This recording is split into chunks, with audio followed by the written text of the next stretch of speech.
Ser podcast.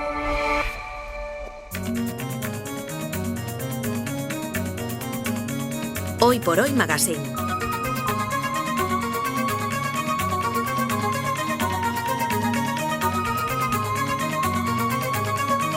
Ser podcast. Parlami dell'esistenza di mondi lontanissimi, di civiltà sepolte, di continenti alla deriva. Parlami dell'amore. Toda la actualidad del presente pasa por el ministerio donde más se habla del futuro. Ministro de Ciencia, Nuño Domínguez, buenos días. Buenos días. Ministro de Tecnología, Jaime García Cantero, muy buenos días. Muy buenos días. Vamos con todo lo que tenemos, que es mucho, porque para empezar, la conversación mundial pasa por el genocidio de Gaza, por la destrucción de Gaza y aquí por la respuesta del gobierno español y de las instituciones europeas ante el genocidio. Hemos estado hablando de ello durante el abierto y también de la parte judicial, con esa investigación que se abre en la Fiscalía para los presuntos crímenes de guerra cometidos en Gaza por Israel. Pero más allá de Eurovisión, de las competiciones deportivas, de este tipo de sanciones, ¿cómo afecta al ámbito de la defensa y el espionaje que España desconecte comercialmente de Israel? Pues afecta y mucho, ¿no? Lo hemos hablado aquí, que Israel es la gran potencia mundial en algunas de estas tecnologías, en ciberseguridad en general y muy específicamente en algunos de sus ámbitos, por ejemplo, el del espionaje, el contraespionaje, eso llamamos la inteligencia militar, es un campo que domina tradicionalmente. Y yo creo que es importante resaltar y que este dominio no es ajeno a lo que está pasando en Gaza. Hemos hablado aquí de un libro que se llama Laboratorio Palestino, que explica muy bien cómo parte de esta tecnología, muy específicamente Pegasus, es una tecnología que nace de años de vigilancia y opresión a los gazatíes, ¿no? Y cómo estas tecnologías que hoy venden por el mundo para que espíes a quien quieras, llevan años utilizándolas contra los palestinos. O sea, están bien testadas. Están bien testadas. Y a partir de ahí, yo creo que es muy relevante entender la complejidad de la desconexión. No solamente por esta dependencia que se tiene, que estamos viendo en algunos ámbitos muy concretos, sino también por cómo la diáspora tecnológica israelí está inmersa en casi cualquier sitio. Esta complejidad de la que habla el gobierno cuando dice es muy complicado hacer una ley que sea efectiva para esto, yo creo que si hay un ámbito claro es el de la tecnología, porque Israel lleva años exportando tecnología y vendiendo tecnología a otras tecnológicas. Es decir, pensemos que, por ejemplo, la herramienta de seguridad de una de las últimas que ha adquirido Google, que se llama Wiz, es una tecnología desarrollada, fabricada y que sigue funcionando en Israel, aunque Google sea una compañía de Estados Unidos. Y esto pasa en muchísimas circunstancias, que el I+D israelí, que es muy bueno, está colocado en empresas de todo el mundo. Pero entonces, la desconexión, hay que decir, la desconexión 100% es imposible. Prácticamente imposible. O sea, yo creo que la desconexión 100% es prácticamente imposible hoy, sobre todo si tenemos en cuenta esta visión indirecta. Ayer llevaba al país un caso muy concreto, que es el de los simuladores que utilizan los pilotos de los cazas, ¿no? Los pilotos de medio mundo se forman con software israelí. Es verdad que hay otras opciones, pero las otras opciones, uno, no son tan avanzadas y dos, tampoco sabemos hasta qué punto nos interesa usar, por ejemplo, el gran competidor, que es un software turco, hasta qué punto nos podemos fiar también de un software turco con lo que está pasando en Turquía y lo que lleva haciendo Erdogan años en Turquía. Claro, es que por eso te quería preguntar, una cosa es la desconexión, que vemos que es muy difícil, por no decir imposible, porque aunque no señale a Israel directamente, indirectamente nos lleva a Israel, pero otra es la sustitución, es decir, si prescindimos de la tecnología israelí, ¿quién nos garantiza una tecnología buena, vamos a decir? Absolutamente. Yo creo que es el momento en que Europa se tiene que dar cuenta de estas dependencias que tiene. Si quieres, añadiendo otro lado de complejidad, que es asumiendo que Estados Unidos puede que ya no sea ese socio fiable que hemos creído que era durante los últimos 50 años, ¿no? Y que hemos visto las últimas semanas cómo se saca a empresas chinas de concursos tecnológicos, pues cuánto vamos a tardar en empezar a sacar también a determinadas empresas americanas con vínculos nada claros en algunos lugares del mundo, y que estamos viendo que esta relación que hemos tenido de empresas o países occidentales unidos por un bien común es algo cada vez más cuestionable. Y hemos, con respecto a la otra guerra, la de Ucrania, hemos visto también estos días cómo drones rusos han entrado en territorio europeo, en territorio OTAN. Ursula von der Leyen habla de un muro anti este tipo de drones. ¿Este muro se puede construir sin tecnología israelí? Bueno, vamos a verlo. O sea, yo creo que este es el reto. Europa tiene hoy un campeón mundial que se llama Helsing, que es una empresa alemana. muy especializada en vehículos autónomos para la defensa, que esto se traduce en drones de guerra, sí. Que es una de las grandes empresas del mundo, y hay otras empresas europeas, por ejemplo Indra, que es española, que puede entrar ahí. El tema es si somos capaces de hacer esto 100% europeo, pero creo que es un debate tremendamente interesante, porque vamos a crear un mecanismo de defensa utilizando las piezas de los señores de los que nos tenemos que defender, no parece que tenga mucho sentido. Von der Leyen ya sabemos que tiene a veces estos problemas, ¿no? De las cosas que dice y las cosas que hace. Luego no las puede aterrizar. Que le cuesta muchísimo aterrizar estas cosas, pero creo que el reto de que esa famosa muralla o muro de drones que vamos a construir en Polonia sea, no sé si el 100%, pero cuanto más porcentaje mejor europeo, es uno de los grandes retos, y si no, tendrá poco sentido. Siguiendo con lo tuyo, los israelíes son buenísimos en una parte de los drones, que es la conducción autónoma. Esos software de identificación de imágenes, sí, los israelíes siguen siendo de los mejores del mundo. El mundo de la ciencia vinculado a la tecnología, hablamos de un programa de inteligencia artificial entrenado con las historias médicas de cientos de miles de individuos que predice el riesgo de desarrollar más de 1000 enfermedades con una antelación de décadas. Entiendo que esto puede servir para planificar políticas sanitarias. Sí, esa es la idea. Porque un mal uso puede tener también... Claro. Ahora hablamos de los malos usos. Yo lo primero que pensé cuando vi este estudio es los malos usos que pueden hacer de ellos empresas o incluso gobiernos, ¿no? Sí, seguros. Seguros, que puedan decidir si te dan una prima o no, o sea, una póliza o no, o créditos, etcétera. Y eso es posible. Aquí la clave son los historiales médicos. Para empezar, esto es un adelanto, una IA europea que se ha desarrollado sobre todo en Alemania, pero también en colaboración con Dinamarca. Han entrenado una especie de chat GPT especializado en salud con los datos de 400.000 pacientes, los datos anónimos, etcétera, y después los han vuelto a probar con otros 2 millones de pacientes de Dinamarca. Bueno, y los resultados dicen que pueden predecir con mucha fiabilidad la incidencia de 1000 enfermedades. O sea, enfermedades que puedes desarrollar. Además, enfermedades que puedes desarrollar. Entonces, bueno, por supuesto esto tiene esos peligros, y aquí la clave son los datos. Es decir, las bases de datos que han utilizado están muy aseguradas, muy bien anonimizadas, y es muy poco probable que alguien pueda robar esos datos y usarlos para el mal, por así decirlo. Pero en otros países, hemos visto, por ejemplo, en Estados Unidos, empresas de cosmética genética que han dado, les han robado los datos genéticos de mucha gente, que es igual la información más preciosa y más secreta y más personal que hay, ¿no? De una persona. Pero además del robo de datos... Entonces, si se roban los datos o esto llega al poder de empresas, etcétera, claro, pero digo, no solo el robo de datos, o sea, si se elabora el instrumento, tú antes de pedir un seguro te pueden decir que te sometas a una prueba para saber si vas a desarrollar una enfermedad. Evidentemente, en algunos casos ya ha habido ya ha habido ejemplos, sobre todo en el mundo, en Estados Unidos, por ejemplo, donde los seguros médicos tienen una penetración mucho mayor, ¿no? Entonces, ese es el riesgo. Entonces, lo más importante, protección de datos, datos anonimizados y tal. Y luego hay una cosa súper interesante, que es, pueden coger a una persona que nace y le puedes elegir 4 estilos de vida, con los condicionantes típicos, buena dieta, mala dieta, deporte, no deporte, etcétera. Y puedes ver cómo va a ir sufriendo ciertas enfermedades y van a estar relacionadas con otras, cuánto va a vivir, etcétera. O sea, y esto para hacer políticas públicas es muy interesante, ¿no? Voy a hacer una pausa. A la vuelta seguimos con estas cosas que hace unos años nos hubieran parecido que lo veíamos en una película de ciencia ficción. Pausa y seguimos.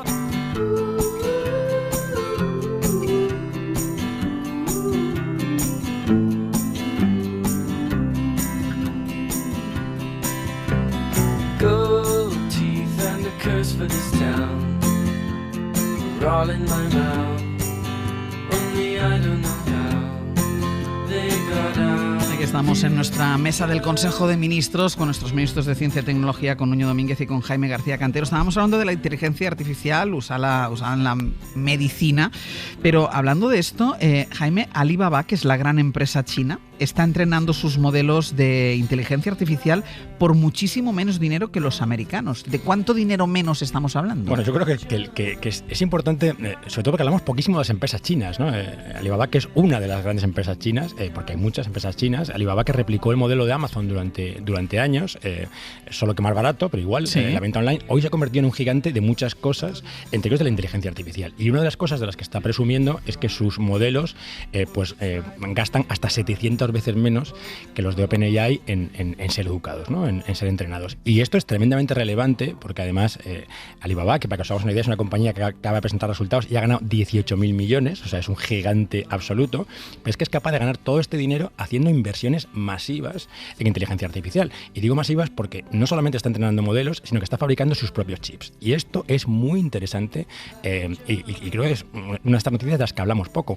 Como China, que hemos hablado aquí, dependía mucho de Nvidia, el gran fabricante de hardware para la inteligencia artificial, que es norteamericano, a la chita callando, lleva 2 años desarrollando sus propias placas, sus propios chips. Y más barato en el caso de los chips también. Claro, los chips...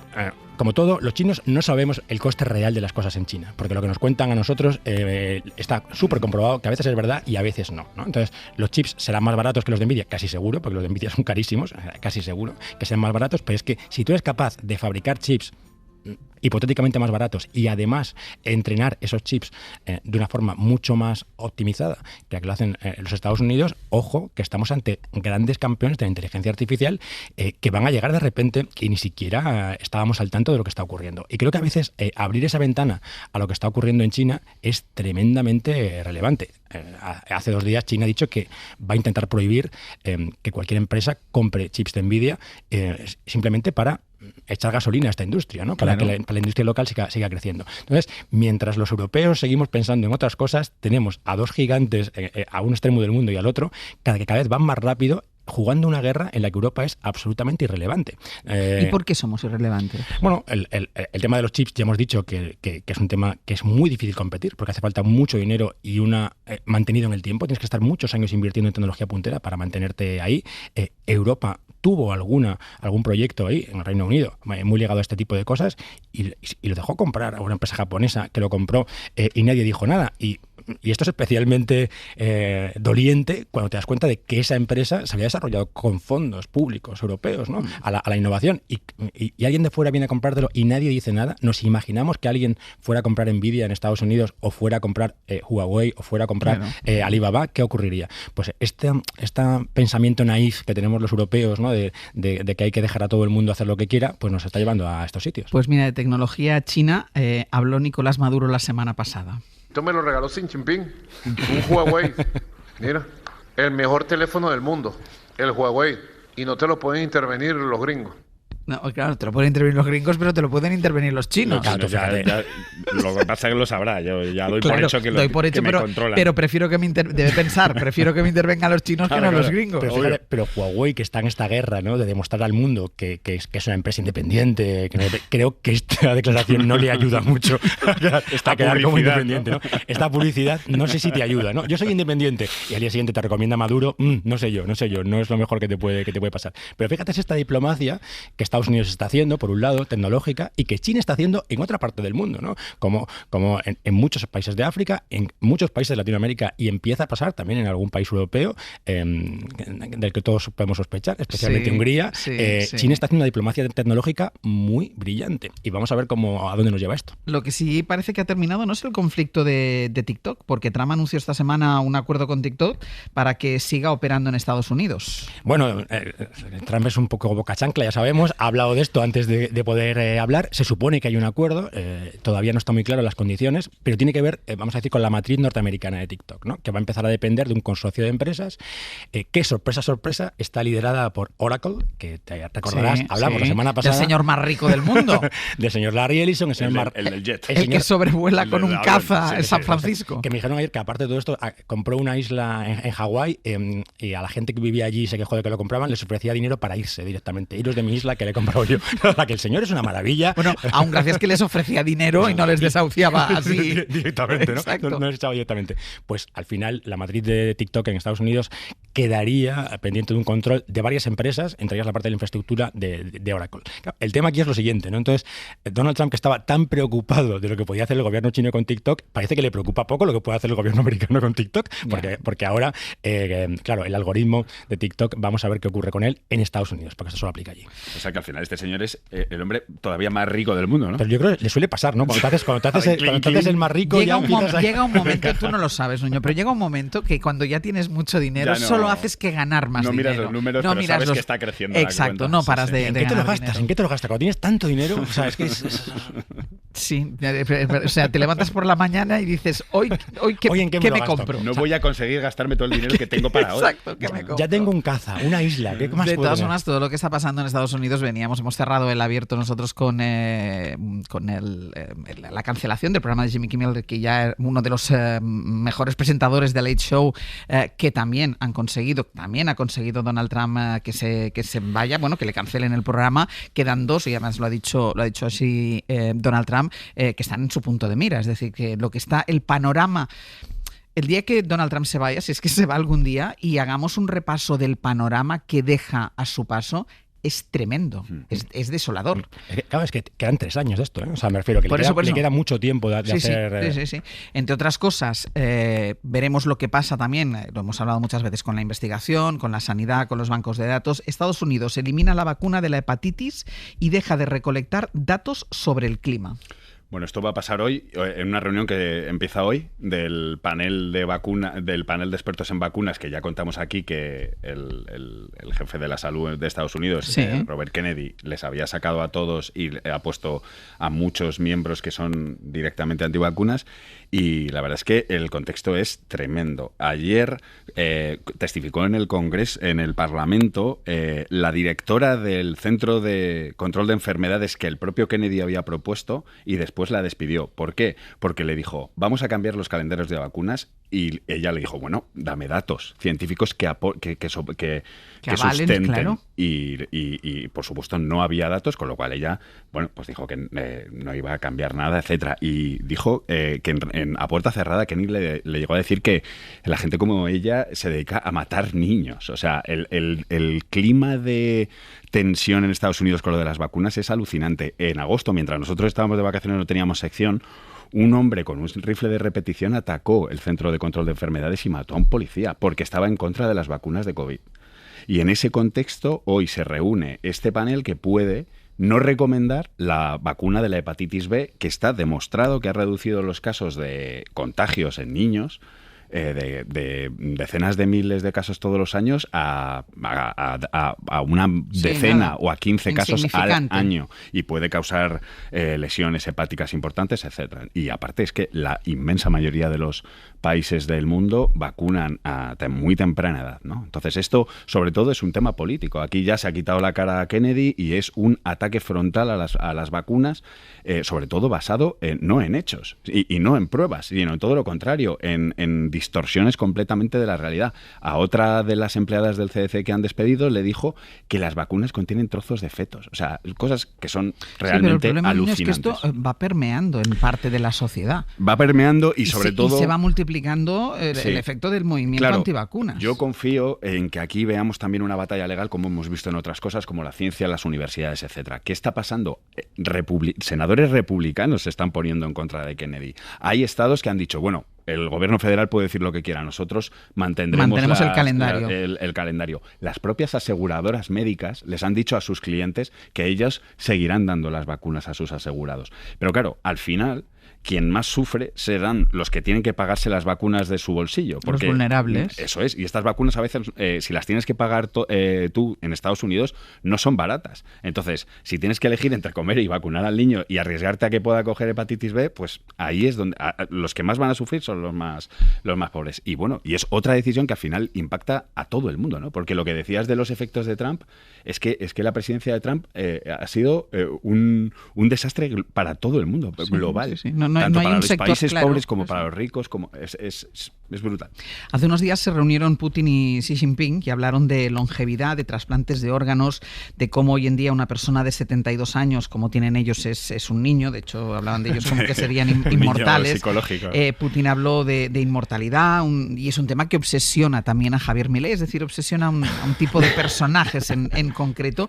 ¿Qué vínculo hay entre dictadores o aspirantes a dictadores y la búsqueda de la inmortalidad? Siempre han querido, ¿no? Yo leyendo noticias sobre esto hecho, el primer emperador de China también estaba obsesionado con conseguir la fuente de la eterna juventud. Bueno, pero para seguir presentándose a elecciones, los que se presenten a elecciones. Claro, es una forma de intentar perpetuarte, ¿no? Me va tan bien que quiero ser inmortal. Lo que pasa es que, bueno, evidentemente las posibilidades de que Xi o Putin sean inmortales son muy, muy, muy bajas. Son las mismas de que pierdan unas elecciones, ¿no?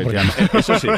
Porque ninguno de los dos. Ellos van a seguir en el poder, pero desde luego en la vida no sabemos. Pero fíjate, y esto les une a los otros líderes poderosos hoy, que son las tecnológicas, que están absolutamente obsesionados con la vida eterna, ¿no? Y estos son bastante más jóvenes, pero están absolutamente obsesionados y gastando cantidades ingentes de dinero en protegerse. Y hay un tema muy interesante que es cómo en los últimos años estas inversiones no solamente son en temas, vamos a decir, más biológicos y más médicos, sino en temas de resistencia pura y dura. Cómo están empezando a pensar que los que pueden acabar con la vida eterna son los pobres, ¿no? Entonces se están construyendo masivamente refugios pensando en esto, ¿no? Pensando, yo quiero vivir muchos años y el miedo que tengo no son solo las enfermedades, es que llegará un punto en el que los no tan ricos nos cansemos de ver cómo está la gente. Y luego es muy curioso porque cogen el envejecimiento y la biología humana y lo intentan cambiar como si fuera un chip, ¿no? Que esto lo hemos hablado aquí muchas veces, pero por otro lado compran mensajes de gente que es totalmente esotérica. Hay un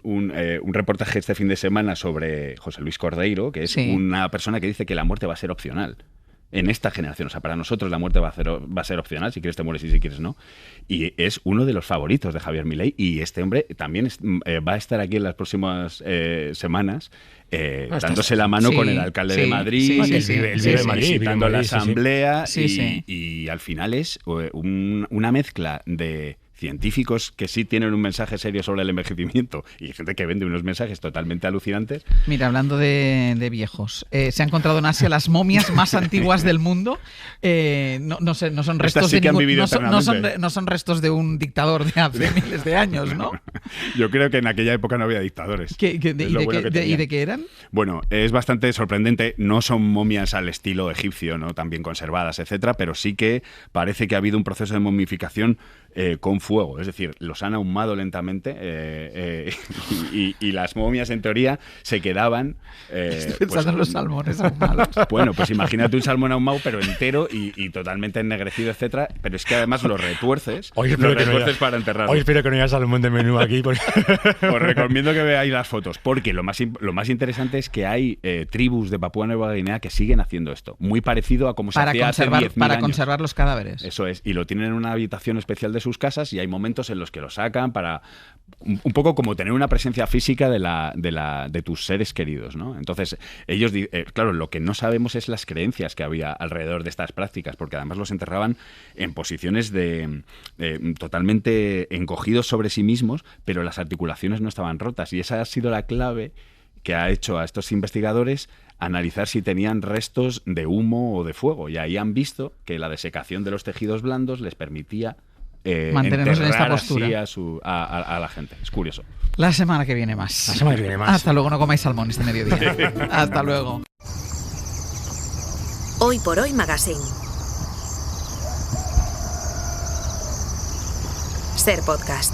Ha llegado ese momento en el que ni ustedes ni yo sabemos muy bien qué va a pasar en los próximos minutos hasta las 11 de la mañana, solo que hay alguien que me está esperando en algún lugar.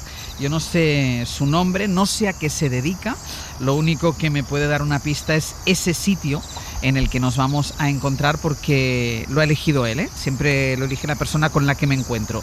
Así son las reglas de nuestra sección Usted no sabe. Hoy les voy a pedir que echen un poco de imaginación y que me acompañen. Porque lo habrán notado por el sonido. Estamos en medio del monte, en la Sierra de Llerga, en La Rioja.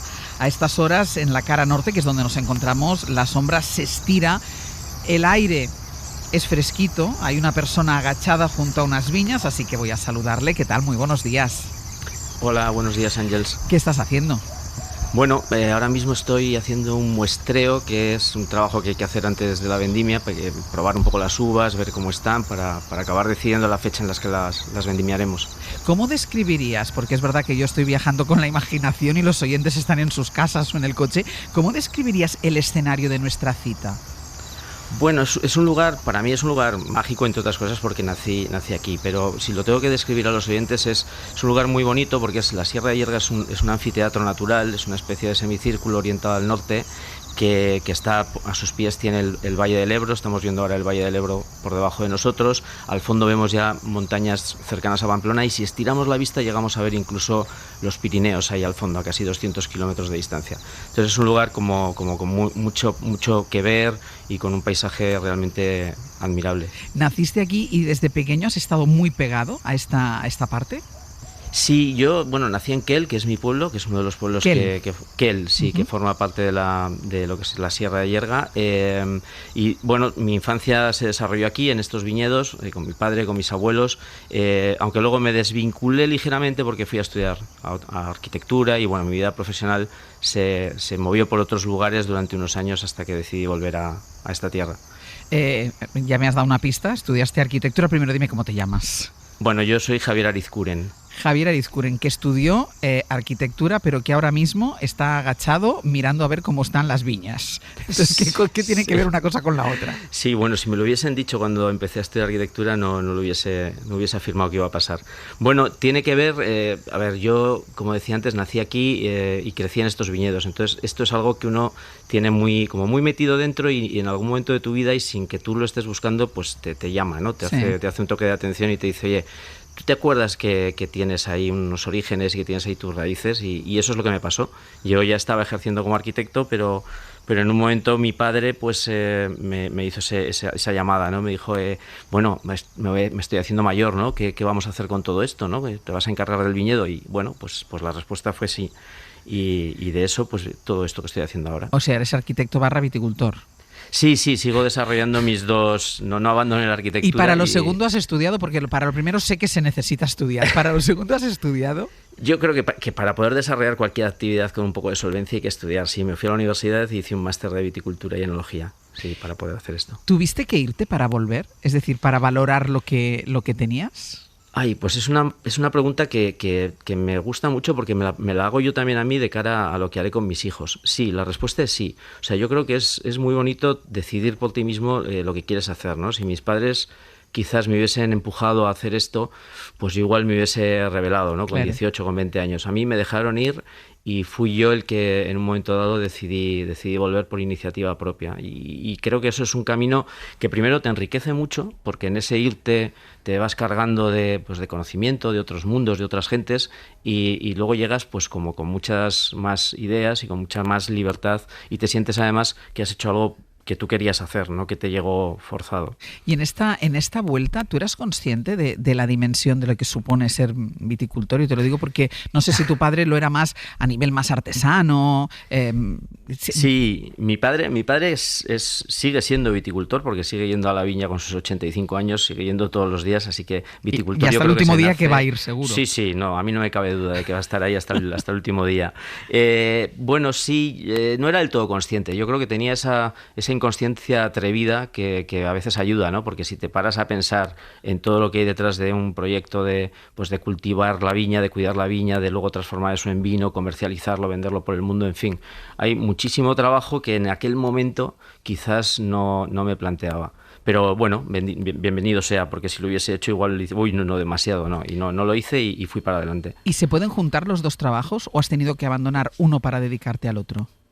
Bueno, realmente se puede. A mí me vino muy bien, fíjate qué cosas, la crisis famosa de la construcción me regaló tiempo, aquella del año 2008 al 2012, 2013, me regaló tiempo. Yo en el despacho tenía muchísimo trabajo hasta que llegó aquel parón y yo ya tenía iniciado este proyecto y eso me dio 4 o 5 años para trabajar con mi padre en la viña, mano a mano, aprendiendo muchísimo de él. Y luego ya cuando ha vuelto otra vez el trabajo de arquitectura es cuestión de organizarse, ¿no? Yo sí que hice una pequeña maniobra que fue que trasladé la bodega de elaboración al centro de una calle de Logroño donde tengo el despacho de arquitectura. Entonces ahora mismo las dos actividades comparten calle y esto simplifica mucho el día a día. La bodega no tiene por qué estar a pie de viña, entonces. No tiene por qué.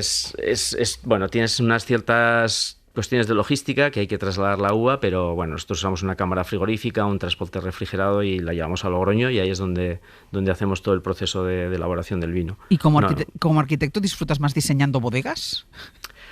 Quizás es una de las cosas que también el dedicarme a hacer vinos me ha servido y me ha ayudado mucho. Porque cuando me encargan una bodega, que es un poco a lo que hemos orientado el despacho, a construir espacios para el vino en diferentes formas, no solo bodegas, también hacemos hoteles y cosas que tienen que ver en cierta manera aquí en Rioja con el vino. Sí que noto que la persona que quiere encargarte un proyecto te mira de otra manera, es decir, sabe que tú haces vino. Sabe que tú sabes de qué estás hablando. Eso es. Él sabe que tiene delante una persona que entiende perfectamente lo que necesitas y que le va a dar forma. Entonces sí, me ha ayudado bastante. ¿Y qué tiene que primar en este caso cuando uno diseña una bodega? ¿La estética o la funcionalidad? Esa es la gran pregunta. Yo creo que claro, sí. A ver, hay bodegas espectaculares, lo que pasa no sé si son funcionales. Sí, yo tuve un profesor, bueno, no es un profesor, tuve un maestro de estos que uno lee cuando está estudiando arquitectura que decía que la forma sigue a la función, ¿no? Y eso viene a decir que si no hay funcionalidad, da igual la estética. Es decir, si tú no eres capaz de hacer que una cosa funcione como un reloj suizo, da igual que sea un objeto precioso, ¿no? Estamos hablando de arquitectura, son espacios que se habitan, que se usan y tienen que responder a la función para la que se crearon. Entonces, creo que las dos son necesarias, pero que va una después de la otra, en el sentido de que primero tienes que conseguir que funcione y luego que emocione, que sería un poco lo que estamos hablando, ¿no? De que sea bonito y tal. Y en el caso de vuestra bodega, que está en una callecita en Logroño, se puede seguir, o sea, allí está todo el proceso del vino. Sí, nosotros también un poco buscando ese espacio donde poder trabajar y hacer el vino y que eso nos llevase a que fuese el centro de Logroño, eso me obligó a hacer un proyecto en el que se condensan todas las actividades en un único lugar, creando espacios como muy polivalentes, pero sí, a esta bodega ahora están llegando, es decir, ayer estuvieron llegando las uvas, mañana seguirán llegando uvas para poder hacer todo el proceso y eso hace que tengas que tomar algunas decisiones de funcionamiento que son bastante curiosas, sí. O sea, estáis vendimiando ahora. Sí, estamos justo en este momento en mitad de la vendimia, todavía nos queda, por eso hago lo del muestreo y lo de probar las uvas, porque la decisión de la fecha de vendimia es súper importante y yo le dedico muchísimo tiempo. Es que eso me parece fascinante. Otras veces que he hablado con viticultores mi padre es del Priorato, con lo cual lo he vivido así como de cerca, siempre que nunca sabes, pero ¿y este año cuándo será la vendimia? Como que no hay un día que dices, hoy empieza la vendimia, no se puede marcar en el calendario de un año para otro. No, es exactamente una cosa de la que yo siempre hablo, porque a veces en las escuelas de enología te dan como una especie de receta de cómo hacer los vinos y eso no sirve realmente. Cada año es completamente nuevo, es un libro en blanco que se escribe con el tiempo, con las lluvias, las tormentas, las olas de calor de este año. Todo eso va un poco marcando el devenir de la maduración de la uva y tú tienes que estar ahí como muy atento, probando esas uvas y viendo qué material tienes para poder imaginar qué vinos podrás hacer con esas uvas que tienes ahora delante, ¿no? Entonces, la fecha de vendimia es para mí quizás la decisión más importante de todas las que tomo. Pero te da miedo equivocarte, ¿no? Decir, a lo mejor empiezo ahora y a mitad de... Oye, a lo mejor me hubiera podido esperar una semana. Sí, a eso nos obliga a estar también siempre muy encima de la predicción del tiempo. Yo vivo obsesivamente con la predicción del tiempo porque este fin de semana, por ejemplo, hay un 100% de posibilidad de lluvia el domingo, es lo que dicen las predicciones, ¿no? Sí. Entonces estoy acelerando porque quiero que entre más uva en la bodega justo antes de las lluvias, que en este momento pues no son buenas para nosotros. ¿Qué dice del vino que vais a hacer la cosecha de este año? ¿Cómo va a ser?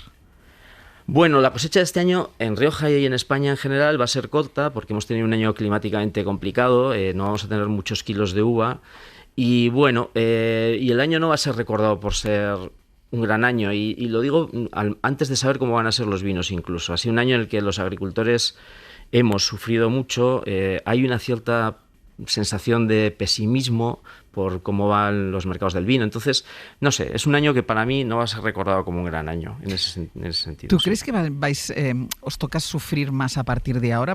Has dado en las dos teclas. El cambio climático, lo estamos viendo ahora, no sé ahí donde tú estás, pero aquí, por ejemplo, en Madrid hace un tiempo un calor que parece que estemos en agosto. Entonces, ¿os preocupa que esto ya vaya siendo cada año así? Y después, claro, todo el tema, con la llegada de Trump, todo el tema arancelario, ¿creéis que están en un momento especialmente delicado? Sí, son las dos cosas que a mí personalmente más me preocupan. El cambio climático, por un lado, que es como tú estás diciendo, hay lo que antes era una cosa excepcional, añadas así cálidas, ahora es lo normal. O sea, yo creo que esto hay que asumirlo, ¿no? Sí. Y ya no vale pensar, es que este año ha sido muy cálido, ¿no? Es que probablemente el que viene va a volver a ser igual. Entonces, tienes que cambiar formas de trabajar, hay que empezar a trabajar también en el viñedo, pues buscando otra forma que prima la calidad por encima de la cantidad, que prima la adaptación a esas nuevas realidades de este clima que tenemos, y eso es un trabajo que tenemos que hacer los viticultores y que ya estamos haciendo. Y en cuanto a los mercados, pues lo mismo, es que no puedes pensar que tienes las cosas garantizadas porque llega un señor que de repente cambia las reglas del juego y tú tienes como que adaptarte a esa nueva realidad.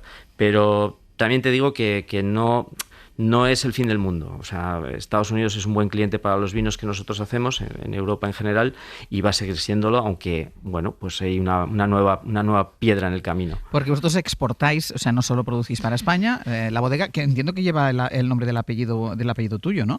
Sí, la bodega se llama Arizkuren. Sí, y los vinos llevan el nombre, es que es el apellido familiar. Bueno, cuando uno se implica yo siempre lo digo que cuando te implicas de esta manera en un proyecto, para bien o para mal le pones tu apellido. Luego si no sale bien, pues es un riesgo que habrías cometido porque te recordarán. Te señalan, ¿no? Oh, este es el que hacía aquellos vinos. Sí. Afortunadamente salió bien y estoy muy orgulloso de que el proyecto lleve el apellido de la familia, porque en cierta manera además condensa el trabajo de mi padre, mi abuelo, de mi bisabuelo, en fin, todos los viticultores de mi familia que han estado cultivando estas viñas antes de que lo hiciera yo. ¿Y dónde exportáis sobre todo? Bueno, para nosotros Estados Unidos es un mercado muy bueno, también en Canadá vendemos relativamente bien, Europa es nuestro principal mercado, y Asia se está convirtiendo, y yo creo que ahora con el tema arancelario de Estados Unidos ya lo era, pero todavía tiene que serlo más, un mercado muy bueno para nosotros. Estamos abriendo Asia, o sea, ahora mismo solo estamos en Hong Kong, Singapur, y vamos a empezar con China también, con China continental, pero bueno, ya vamos adelante. Sí, hace unos años cuando hiciste ese viaje de vuelta te hubieran dicho que exportarías y que estarías presente en todos estos países, ¿qué hubieras dicho? No me lo hubiese creído, ¿no? Es una cosa que ha sucedido y todavía me maravilla. Ahora tenemos un palet preparado que he olvidado decirlo, sale para Vietnam, ¿no? O sea, tengo un cliente en Vietnam, país en el que no he estado nunca, que espero ir, pero está muy bien. ¿Qué es lo más importante? ¿Por qué crees que un vino, para que llegue, sí, es decir, para que haya un cliente en Vietnam que compre este vino, que tiene que emocionarle, gustarle, un día lo probó, vino por aquí?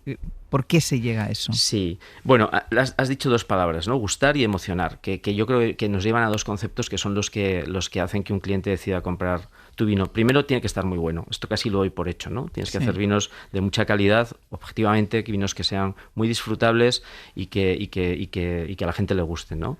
Y luego está el emocionar, y el emocionar está más unido a la identidad de tu trabajo, ¿no? A esa conexión entre tu trabajo y el lugar del que tú eres, a esa capacidad de trasladar a una botella las emociones de cultivar un viñedo, y eso es lo que realmente marca la diferencia entre cómo se pueden llegar a vender unos vinos y otros no. Esa capacidad de emocionar que tiene que ver con esa identidad, que en mi caso es la identidad de mi pueblo y de mi sierra, ¿no? De la Sierra de Yerga y de sus variedades históricas. Yo, en vez de trabajar con Tempranillo, que es la variedad más conocida de Rioja, trabajo sobre todo con Garnacha, Mazuelo, que son variedades, Mazuelo es la cariñena, sí, que son variedades que compartimos en mi zona en concreto con el Valle del Ebro, ¿no? Que llega incluso hasta la zona que tú comentabas, hasta Priorat, ¿no? Y esas variedades tradicionales son las que te dan identidad, ¿no? Y entiendo que todo eso que tú dices que la gente debe encontrar en el vino para decir, mira, voy a encargarles un palé de este vino que es maravilloso, es también lo que tú buscas cuando pruebas otros vinos. Sí, a mí me encanta, yo nunca, bueno, siempre me preguntan, ¿no? Vas a los restaurantes y no sueles pedir tu vino. No, yo mi vino lo tengo más que conocido. A mí lo que me gusta es beber vinos de otros lugares, si puedes visitar esos lugares es todavía mejor, ¿no? Por eso cuando entiendes el vino en su contexto y realmente puedes saber por qué ese vino es como es, ¿no? Porque has conocido la forma de trabajar, has conocido las variedades de esa zona, cómo manejan el viñedo.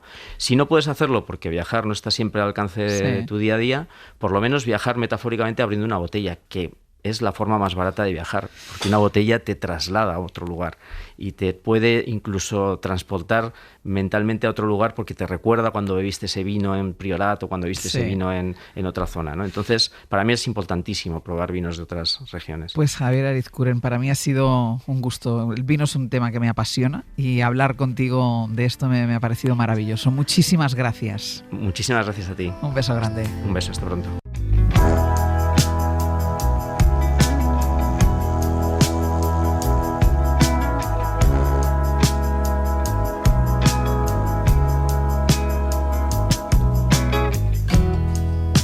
Sit you down and talk. I wanna pull back the veils and find out what it is I've done wrong.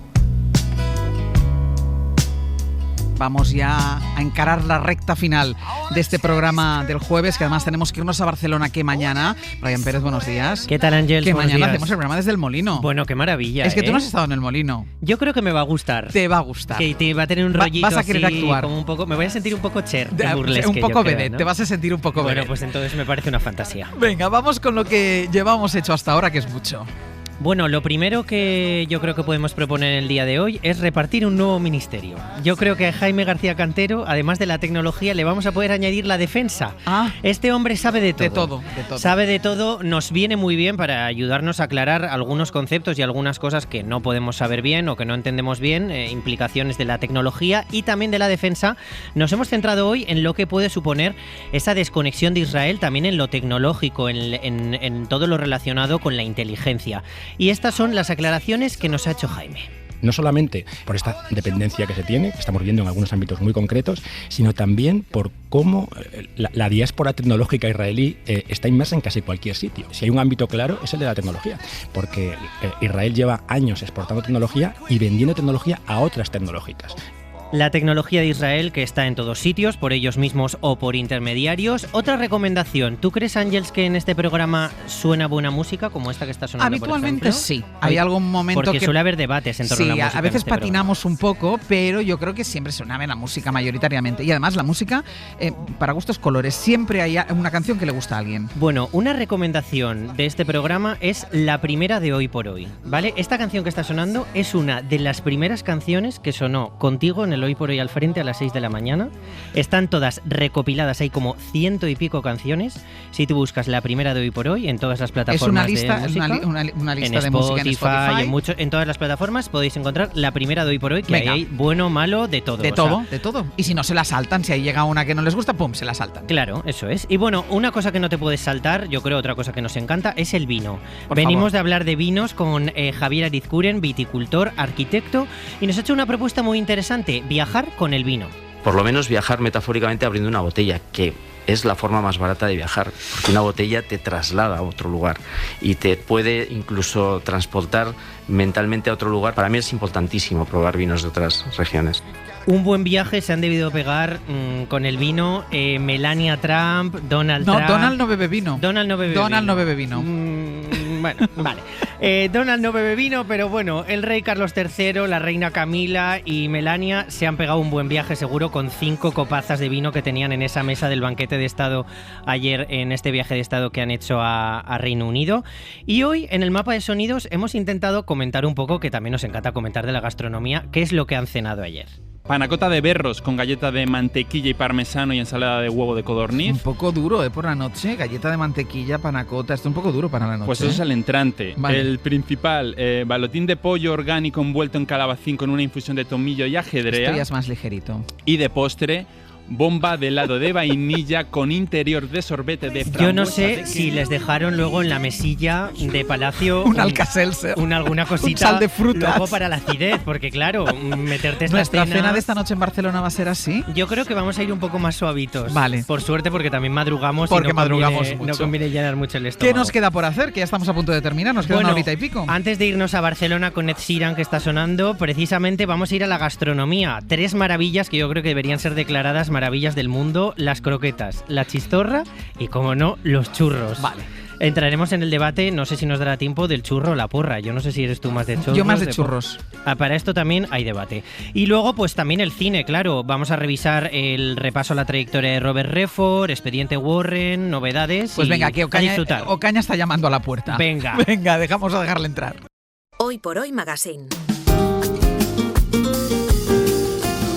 Ser podcast. No podemos luchar y si nos entregamos, nos mandarán a la cárcel. Yo ya he estado en ella. Si luchamos, pueden continuar donde están y matarnos de hambre. O bien ocupar posiciones y matarnos a tiros. Hay que prepararse. No, vamos a saltar. Ni pensarlo. No nos pasará nada. Si hay bastante profundidad, no nos haremos daño. Nunca podrán seguirnos. ¿Cómo lo sabes? ¿Darías tú un salto así si no tuvieras que hacerlo? Tengo que hacerlo y no lo doy. Pues hay que saltar o estamos perdidos. ¡Hay que hacerlo! No, déjame solo. ¿Por qué? Quiero luchar contra ellos. Nos matarán. Tal vez. ¿Quieres suicidarte? ¿Y tú? De acuerdo. Saltaré el primero. No. Entonces hazlo tú. He dicho que no. ¿Qué te pasa, muchacho? ¡Que no sé nadar!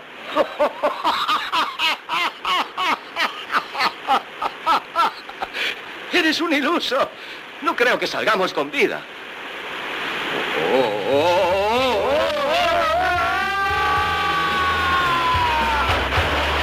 Hoy por Hoy Magazine. Ser podcast. Llegan la vida y el cine saltando a la vez al vacío, como Paul Newman y Robert Redford en Dos hombres y un destino.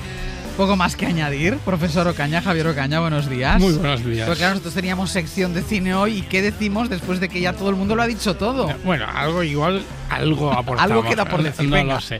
Yo he oído mucho estos días y además he recibido incluso WhatsApps. Qué pena que se haya muerto Redford. Yo te juro que le veo el lado luminoso a la vida, y cuando se muere un hombre de 89 años que ha hecho lo que ha hecho, Sí.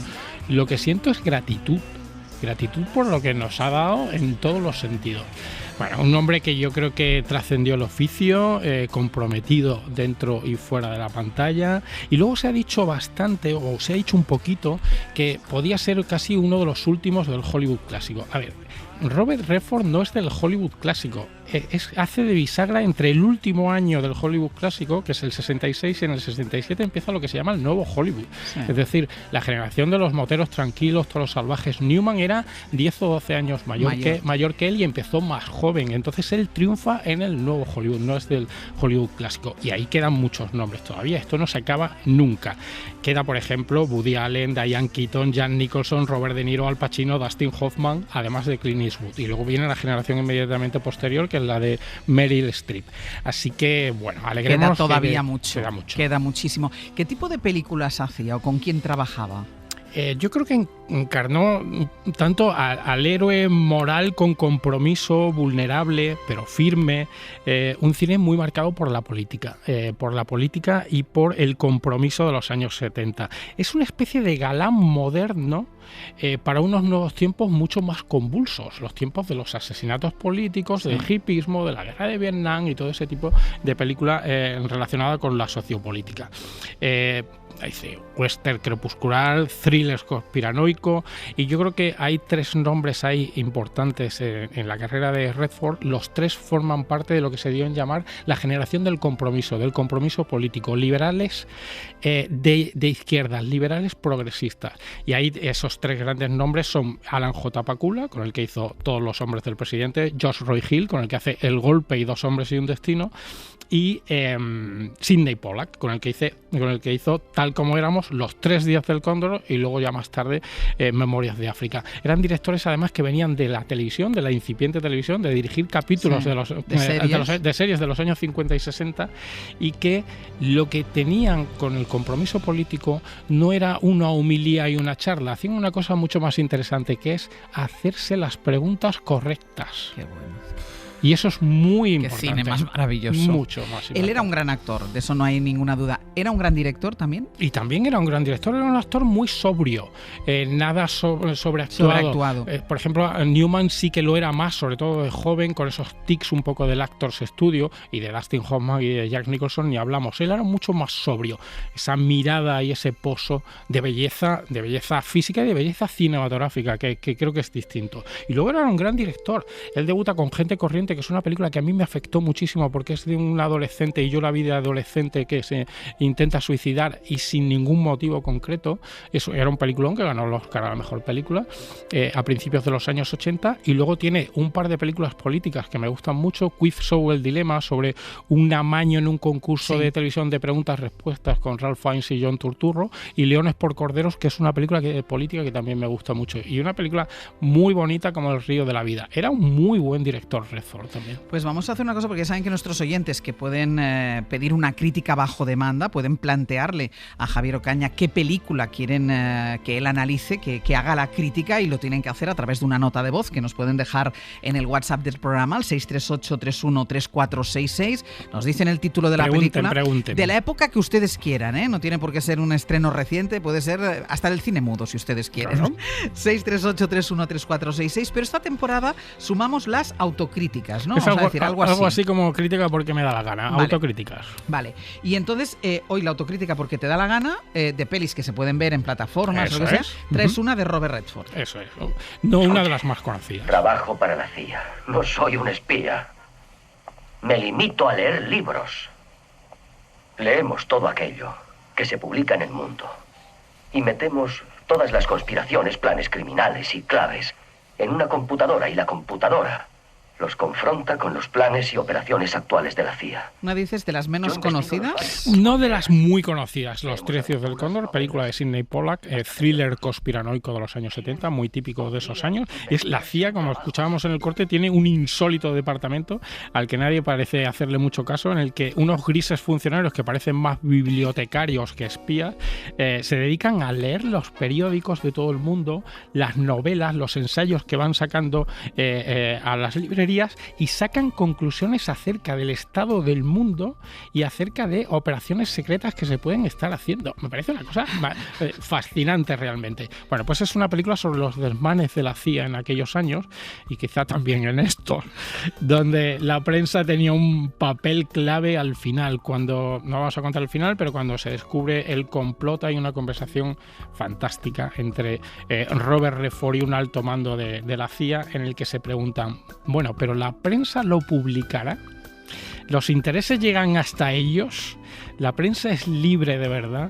Muy interesante. En una entrevista con Sidney Pollack, años después del director, años después de esto, decía que después del 11 de septiembre hubiera sido impensable hacer una película como esta, que hablaba de los desmanes de la CIA, porque después del 11S lo que demandaba la ciudadanía era mayor control en lugar más mano dura. Más mano dura. Entonces los tiempos cambiaron mucho. Los 3 días del Cóndor, que se puede ver en Movistar Plus y en Filmin. Y en Filmin. Es decir, que si la quieren recuperar tienen posibilidad. Y antes de entrar en las películas, en las novedades de la semana, oye, Sirat para los Oscars, ¿qué te parece? Me parece muy bien. Yo creo que, aparte de que me parece la mejor de las tres, aunque me gustan mucho Romería y Sorda, es una película que ha entrado fenomenal. Por ejemplo, en Francia se estrenó este pasado fin de semana. En 5 días ha hecho 1.100.000 euros en Francia. Tercer puesto en Francia en el top 10 de la taquilla, que en Estados Unidos la va a distribuir una empresa muy potente.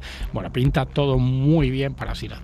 Puede ser elegida. Y puede ser elegida. Va a tener un rival importante, que es la película de Jafar Panahi, que ya ganó en Cannes, que va a ir por Francia, pero yo creo que puede estar entre los 5 candidatos, no digo fácilmente, pero con muchas posibilidades. Pues ahora sí, vamos con un par de películas en cartelera, ¿eh? De hecho, puede que Eddington incluso ya la hayan visto. ¿Cómo estamos así?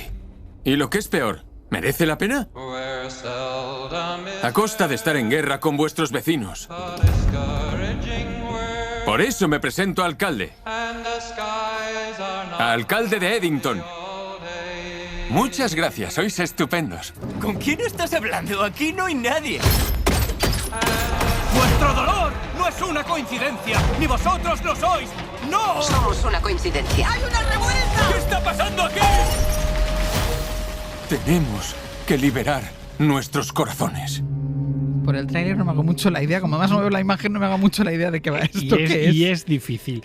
Pues es un intento de mostrar casi lo imposible. Lo imposible es mostrar el estado social, psicológico, político, ético y moral de los Estados Unidos contemporáneos. Es decir, una locura. ¿Qué es la película? Otra locura. Y se refleja eso muy bien. Es una película muy ácida, muy aguda, muy original, insolente, descarada, incómoda, no tan divertida como pretende ser y bastante desigual.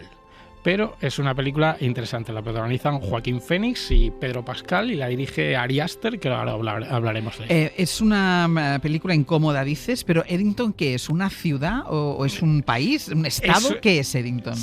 Es un pueblo de 2.000 habitantes en Nuevo México, es decir, la América profunda, y estamos en 2020. Es decir, en medio de la pandemia, mascarillas, vacunas.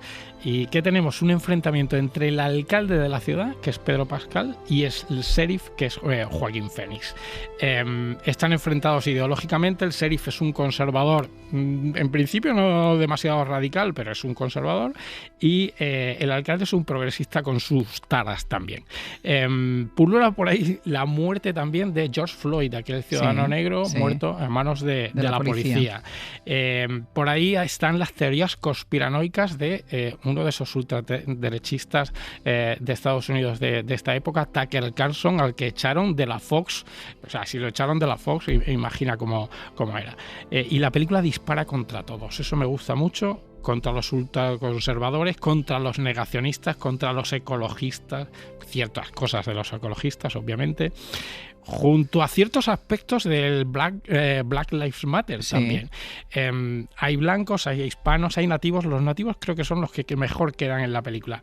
Y toca muchos temas muy de la locura de Estados Unidos, como es el poder, el dinero, la recalificación de terrenos, las industrias de datos. Pero ¿cómo resulta al final poner todo este malestar, todo esto que está en el presente de Estados Unidos? ¿Cuál es el resultado de meterlo todo junto en la coctelera? Es una locura, pero yo creo que refleja muy bien la locura de estos días. De verdad que es esta una mañana locura. Lo comentábamos. Es una cosa de no creer. Lo de ayer, por ejemplo, del presidente de Estados Unidos con el periodista australiano, es que me parece... y cancelando el show. Es una cosa flipante.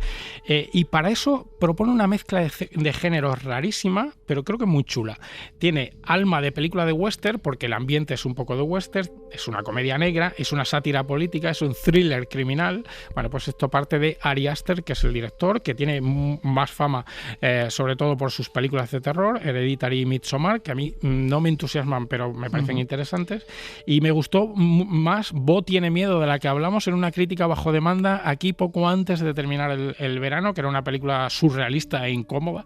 Y creo que Ari Aster se cree más listo y más importante de lo que en realidad es. Creo, es un poco grandilocuente, también de tiempo, es una película a la que le sobra tiempo, pero es un tipo interesante. ¿Y los dos actores están bien? Y los dos actores también. A mí me gusta mucho más Joaquín Phoenix que Pedro Pascal, que es un tío muy atractivo, pero al que empiezo a verle que le faltan matices y registros. Pues apuntamos Eddington, si no la han visto todavía, y necesito preguntarte por otra cosa desmesurada que yo desconocía, tengo que decir, me lo han tenido que contar, porque es un éxito de las películas de terror, es una factoría de hecho, porque me han dicho que llevan 10 películas, se llama Expediente Warren. Lo que hay en su casa es un demonio. Es el primero con el que nos encontramos. Ha vuelto por nuestra familia. ¿Qué es esto que da tanto miedo? 10 películas de saga. 4 películas sobre los Expedientes Warren. 3 sobre, igual te suena esa, la muñeca Annabelle. Tampoco te suena. No, es que yo películas de terror es difícil que me suene alguna. 2 sobre La monja, que son spin-off que salen de Expediente Warren. Y uno, que era una película que me gustó, La Llorona. Bueno, pues es una especie de muñecas rusas, de matrioshka de películas de terror, que se pueden ver en el orden que se han ido estrenando, o hay un ejercicio muy bonito, si no has visto ninguna, o si alguien de los oyentes no ha visto ninguna, que es hacerlo en el orden temporal que se desarrolla en la ambientación, es decir, entre 1952 y 1986. Es decir, desde La monja, que es la que se ambienta en un tiempo más antiguo, y hasta esta última, Los últimos ritos, que es ambientada en 1986. ¿Y esta está estrenada? Esto está estrenado. El espectador de terror es muy fiel. Se ha funcionado en taquilla. A nivel global, su debut alcanzó $194 millones en todo el mundo. Fue es un fenómeno mundial. El mejor estreno de la historia del cine de terror. En España, el primer fin de semana hizo 4.100.000 euros. Es una barbaridad. ¿Solo en España? Solo en España en 3 días. Una barbaridad. Estoy fuera del mundo. Tú no habías oído hablar de esto, pero había que hablar de esto. Y bueno. ¿Pero quiénes son los Warren? ¿Y qué son estos expedientes? Bueno, pues es un hecho real. Es un matrimonio real de los años 50, 60, 70 y 80. Ella es medium, él la acompaña y son fenómenos paranormales y se supone que son gente que va a ayudar a familias donde tienen casas encantadas, objetos encantados, ese tipo de cosas así. Es un hecho real. ¿Qué ocurre? Que están muy idealizados. Tú ves fotos al final de los últimos ritos, ves las fotos de los personajes reales, ella tiene una cara de loca que no puede con ella, y él es un señor mayor así gordito, y Patrick Wilson es un actor guapísimo el que lo interpreta. Está idealizado. Vale, yo no sé si eran unos locos, si eran unos farsantes o si realmente veían cosas y tenían ese poder. Yo ahí no entro, pero las películas en general son muy entretenidas, están bien compuestas, y a esta última de sobra media hora, como a buena parte del cine de hoy, que dura 2 horas y cuarto y podría ser una película de 1 hora y 3/4 perfecta, pero que no está mal, no está nada mal. ¿Y tú las has visto todas? Sí, las he visto. ¿Las has visto todas? He hecho la crítica de la mayoría en el país, te lo diría, de 6 o 7 he hecho la crítica. ¿Estás bien? Estoy como estoy, enfermo mental, pero eso ya lo sabíamos, o sea que... Pero ¿Y todas han mantenido un nivel? No, con algún altibajo. La primera de Annabelle estaba muy bien, la primera de Expediente Warren estaba muy bien. Ahí hay como 3, digamos, grandes creadores, que son James Wan, que dirige las primeras, Michael Chapes, que dirige varias y esta última, y los hermanos Hayes, que son los guionistas de buena parte de ellas. Es terror paranormal, con una textura como de grano grueso que me gusta mucho, con una dirección muy clásica. No son películas de sustitos simplemente. Por ejemplo, en esta última hay un melodrama familiar en medio de todo ello. A mí es una saga que me gusta. Y es que me quedé en Poltergeist. Bueno, Poltergeist es estupenda. Bueno, por ahí me quedé, ¿ves?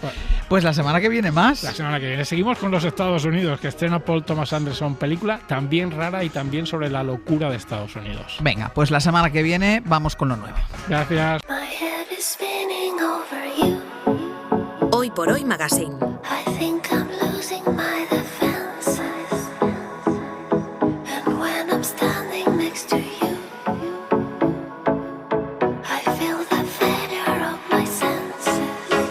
Ser Podcast.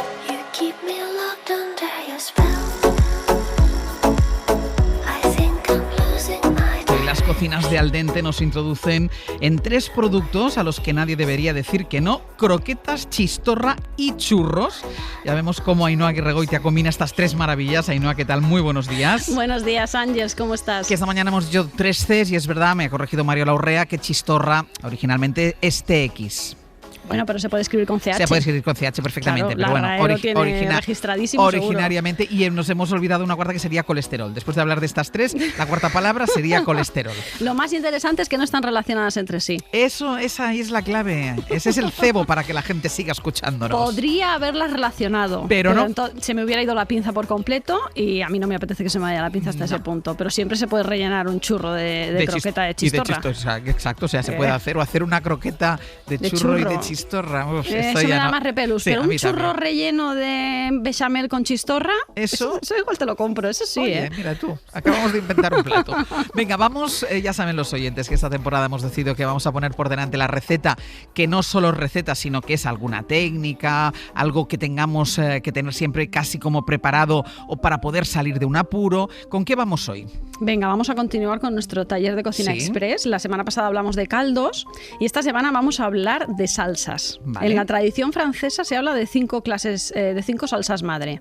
La holandesa, la española, la de tomate, que ya ves tú qué básica, una velouté y la bechamel. La bechamel está hecha a base de mantequilla, harina y leche, esa la conocemos todos. Sí. Y lo interesante de estas salsas es que abren un camino casi infinito de elaboraciones, porque son la base de muchas otras salsas o de muchos otros guisos. Entonces, su poder está en que pueden ser la base de capaces de reformular cualquier tipo de receta, cualquier tipo de plato. Vale. Entonces, a mí se me había ocurrido elegir la bechamel. Iba a decir, ¿cuál vamos a utilizar nosotros para nuestra receta, la bechamel? Sí, porque mira, la holandesa está riquísima, pero tiene cierta complejidad en la elaboración. Sí. Hay que clarificar la mantequilla, luego emulsionarla a una temperatura que no se te cuaje la yema, y yo, bueno, va. La de tomate, digo, demasiado facilón, aquí la gente tiene mucho más nivel.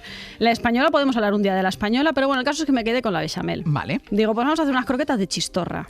Que estas son unas croquetas que yo hacía hace muchos años y he dejado de hacer, pero tengo que recuperar. Pues están riquísimas, Ángeles. Croquetas de chistorra. Riquísimas. Vamos a ello. Venga, unos 200 gramos de chistorra, un puerro. El puerro es imprescindible, más que la cebolla. Vale. O sea, vamos a hacer estas con puerro. Para la de chistorra. Sí, para la de chistorra. Bueno, para cualquiera, pero para la de chistorra con puerro está riquísima. Vale. Luego, 50 gramos de mantequilla, 80 gramos de harina, 1 litro de leche entera, y esto es importante, que tenga grasa, sal, nuez moscada, pimienta blanca al gusto, 2 huevos, pan rallado o panko, que es el pan japonés, y aceite de oliva suave para freír. Vale. Entonces, para hacerla, lo primero que tenemos que hacer es picar la chistorra en trocitos pequeños, o más bien desmenuzarla. Así, casi con los dedos. Sí, yo la desmenuzaría. Sí. No sé si esto funcionaría con sobrasada, Ángeles. Si la sobrasada tiene un porcentaje de carne magra interesante, si es muy magra, sí que podría. Porque sí que si no se puede fundir demasiado. No, si son de estas que solamente manteca con pimentón, no podemos En Menorca hacerla. hay algunos sitios, no todos, pero hay algunos sitios que hacen alguna croqueta con sobrasada que... Que te mueres. Por eso te digo que la puedes probar a hacer, pero con sobrasada. Lo que pasa es que tienes que encontrar... Bueno, tú la tienes fácil encontrar esa sobrasada. Sí. Vale, pues entonces salteamos la chistorra en una sartén y que suelte la grasa. Cuando he dicho la receta, habrá gente que hace croquetas que habrá dicho, uy, qué poca cantidad de mantequilla para ese porcentaje de harina. Porque suele ir a la par, 80 harina, 80 mantequilla. Pero yo he bajado la cantidad de grasa de mantequilla porque la chistorra suelta mucha grasa. Y esa grasa la vamos a incorporar en la receta también. Entonces, doramos la chistorra hasta que quede dorada. Entonces añadimos la mantequilla, el puerro y dejamos que se dore bien. Cuidado con el puerro que se quema muy rápido, ¿vale? Entonces es el momento, una vez que tenemos todo eso doradito, es el momento de añadir la harina. Dejar que la harina dore un poquito con la chistorra, con el puerro y con esa grasa. Claro, que quede un poquito tostada, eso el olor también nos lo va a decir. Y entonces a raíz de ahí empezamos a añadir leche. Poquito a poco, vamos emulsionando bien, que se vaya quedando ligera, porque luego no vamos a meter ni mini pimer, ni Thermomix, ni nada de esto, ¿vale? Que quede con el grumito de la chistorra, pero no con el grumito de la harina. Entonces añadimos la leche poco a poco, no hace falta que la leche esté caliente, con que esté a temperatura ambiente suficiente. Y luego lo que tenemos que hacer es trabajar esa bechamel en torno a los 20-25 minutos. O sea, no apagar el fuego. No apagar el fuego, lo que hay que estar es encima de ella. Vale. Y dando vueltas y vueltas y vueltas. Porque ¿qué sucede a veces? Que vemos que echamos toda la leche, lo tenemos todo y está muy líquida. Y corremos el error, cometemos el error muchas veces de añadir más harina. Y no. Una harina que no está tostada. Claro, entonces está cruda y al final la croqueta sabe a crudo. Y luego además añadimos ese exceso de harina, luego cuando se enfría la croqueta queda muy sólida. Queda mazacote. Claro, queda muy mazacote. Entonces lo que hay que hacer es trabajar la bechamel. Una vez que pase ese tiempo, la ponemos en una fuente, en una bandeja y cubrimos con film, este papel transparente de cocina, y lo tenemos que hacer a piel. Eso significa que el film tiene que tocar la bechamel para que no se formen costras. Vale. Si entra aire entre el film y la bechamel, se forma esa costra y luego cuando la muerde se puede notar. Entonces lo dejamos reposando, pues yo qué sé, lo mínimo un día. Luego las boleamos, las podemos pasar bien por harina o no, huevo, pan rallado y a freír en un aceite suave, un aceite de oliva suave. Y a comer. A comer. Truco para freírlas y que no se rompan, que esto es una cruz para mucha gente. Tienen que sumergirse en aceite. O sea, cacito con aceite, no, sí, no sartén. Exacto, cacito con aceite, no sartén es. Con medio dedo de aceite. No, exacto. Es preferible una superficie menos ancha y poner la misma cantidad de aceite, pero que sea más alta y es mejor freírlas de 2 en 2, exacto. Eso es, vale. Eso es. Y tenemos son espectaculares, Ángeles, créeme. Croquetas de chistorra, señores. Venga, va, que viene el fin de semana y que es un buen plan. Venga. Pero vamos con los churros. Vamos al churro. Venga, vamos al churro. ¿Qué le pasa al churro? ¿Cómo hemos pasado de aquí al churro? Yo me he preparado una recetica de churros casera, por si acaso. Venga, a ver si tenemos tiempo. A ver si tenemos tiempo. Vamos la al gente churro. no se queda sin churro. Venga, ¿qué le pasa al churro, Ángeles? Porque los churros abrazan. Tú, igual que la croqueta. Churro es casa. Ahí está la relación. Un churro es casa. O sea, tú comes churro y es casa. Un churro te abraza, un churro te besa incluso, ¿no? Sí. Entonces, ¿qué tiene el churro que enamora tanto? Pues los churros están en todas las fiestas. Son sencillos, son baratos y están fritos. Tienen todo lo que tiene que tener para enamorar. Es que es una maravilla. Y luego es otro, que es que por fuera es muy crujiente Sí. y por dentro muy tierno. Es un poco como yo. Ángeles, el churro es un poco como yo y además es dulce y también es muy interesante porque ese azúcar que se le añade es optativo. Sí. Tú, por ejemplo, que eres menos golosa, pues a lo mejor mojas menos el churro en azúcar. Yo siempre pido que me pongan doble. Yo sí, ¿ves? Yo no soy golosa, pero cuando voy a comprar churros me preguntan con azúcar y siempre digo sí, que si luego hay mucho, hago así, le sacudo un poco. Exacto. Exactamente. Exacto. Entonces lo puedes regular, lo puedes comer con chocolate, con dulce de leche, salado, incluso solo, está bueno, ¿vale? Lo podemos disfrutar de muchas maneras. Es que hasta el sonido cuando muerdes un churro, es que hasta el sonido apetece, porque tiene algo ese crujir. ¿Y es español el churro? A ver, esto depende de a quién le preguntes. Esto siempre pasa lo mismo, ¿vale? Cuando la receta es muy Porque sencilla, parece que siempre sea pasa como, igual. que sea como un desayuno muy español, muy nuestro, churros. Claro, exacto. Oye, ¿sabes lo que escuché el otro día? ¿Te puedo cambiar un momento de tema un poco? Estaban hablando de los platos más importantes de España. Sí. Valencia, la paella. Asturias, la fabada. Creo que dijeron que Andalucía tenía los gazpachos y de repente Cataluña, el pan con tomate. Y yo dije, no puede ser. No puede ser con todo lo que tiene Cataluña que hayan elegido el pan con yo tomate. Hubiera dicho un fricandó, una escudella. O sea, la misma butifarra. La butifarra mongetas. La propia, hombre, por favor. Sí, sí. O el fricandó. Que el fricandó de verdad que es un plato de carne guisada que es espectacular. Claro, sí, está riquísimo. Se quedó al lado de todo lo demás que yo me quedé. Digo, pero esto... Venga, hombre.